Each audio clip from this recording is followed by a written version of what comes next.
Mga kapuso, gusto niyo bang i-beat ang heat ngayong tag-init pero ayaw na masyadong lumayo sa Metro Manila?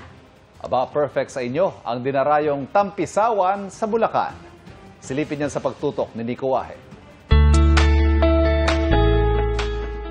Summer getaway na malapit lang sa Metro Manila. Tara na sa Norsagaray, Bulacan. Nasa 2 oras lang ang biyahe mula Quezon City.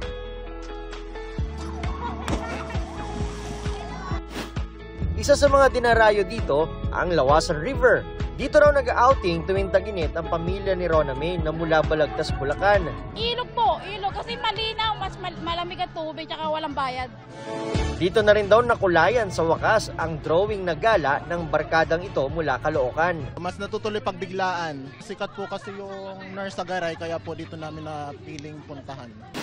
Mapabata o matanda, sige lang sa Tampisaw sa malinaw at malamig na tubig. Pero hindi rin papahuli ang mga fur baby. Sinama ko po yung mahal na mahal kong mga alaga kasi kawawa, sobrang init sa bahay.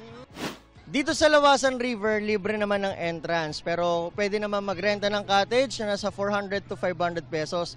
Pero ibang pamilya ang gusto ay nakababad dito sa ilog habang kumakain. Kaya ganito ang ginagawa. Nagpapatong-patong na lang ng mga bato na ginagawa nilang lamesa. Mas presko po sa pakiramdam at saka po sulit din kasi malamig. May sarili rin naman po kaming basurahan. Sinisiguro po namin na malinis bago po kami umalis. Hanggang tuhod lang ang tubig dito sa ilog. May ilang bata naman kaming nakitang tumatalon mula sa tulay.